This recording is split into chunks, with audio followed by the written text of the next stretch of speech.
Bonjour tout le monde. Alors comme vous le voyez, le titre c'est La fille qui voulait être heureuse et c'est totalement moi. Petit clin d'œil à Laurent Gounel pour son bouquin que j'ai adoré. Et donc voilà, j'avais envie de lancer une petite série de vidéos pour vous parler justement des bouquins qui font énormément réfléchir sur comment être heureux, comment transformer votre vie. Donc c'est le bouquin que je vais vous parler de Louise Hay, qui est un best-seller. Et l'auteur est juste mais incroyable. Déjà, elle va vous raconter son vécu personnel, comme quoi elle a réussi à se guérir toute seule d'un cancer, rien qu'en pensant positif. Et c'est ce que moi aussi je fais au quotidien. Penser positif, penser au présent. C'est très important de changer ces mauvais schémas. Vous inquiétez pas, votre corps un jour va vous dire que vous avez fait une connerie. Et à vous de choisir si vous voulez changer ou pas, rester dans le négatif ou avancer là dans le positif et être heureux. Et donc le bouquin, en plus de vous parler justement de comment changer votre façon de penser, il y a des petits exercices.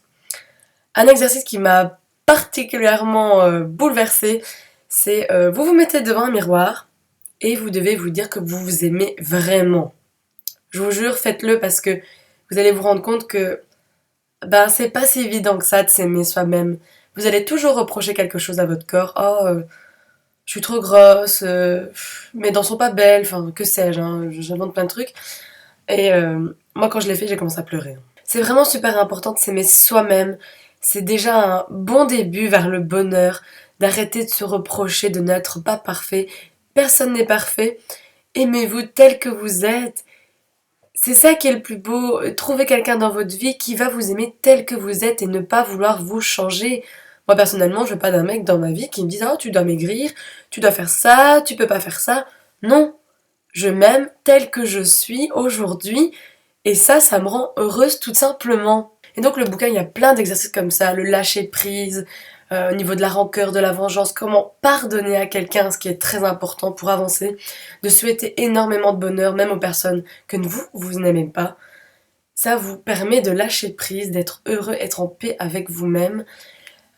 Comme on dit dans le bouquin, la rancœur fait naître les cancers, fait naître cette tumeur, cette boule de colère qui grandit en vous. Et justement, il faut apprendre à lâcher prise sur la colère pour être tout simplement heureux. Et à la fin du bouquin, vous avez des affirmations positives à vous répéter normalement tous les jours. J'ai eu un peu de mal, mais c'est vrai que j'avais fait toute ma liste avec toutes les symptômes et maladies que j'avais pour justement contrer tout ça. Par exemple, moi je suis asthmatique. Et voilà, donc on a toutes des listes avec toutes les maladies ou troubles, enfin voilà, des mots. Donc l'asthme, ça signifie, là justement, je siffle un peu, hein. Donc ça signifie l'amour étouffant, incapacité de respirer par soi-même, sentiment d'être étouffé, peur d'être refoulé. C'est totalement moi, hein. Et franchement, c'est assez intriguant comme bouquin quand vous tombez sur une maladie que vous avez ou un petit mot, hein. Vous vous rendez compte qu'il y a vraiment un truc psychologique derrière, justement. Et donc, normalement, tous les jours, je devrais me répéter, il est sans danger pour moi maintenant de prendre ma vie en charge et je choisis d'être libre.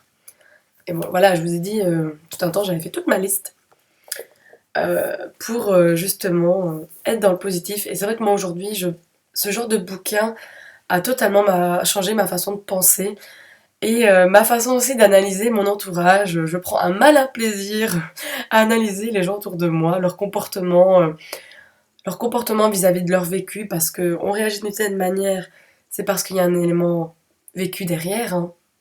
Vous savez, quand vous êtes en colère contre quelqu'un ou contre une situation, c'est qu'au fond, vous le faites aussi. Alors là, c'est à ce moment-là que c'est très drôle d'analyser soi-même le comportement. Et ça, c'est vraiment l'effet miroir. J'en avais déjà parlé dans L'homme qui voulait être heureux.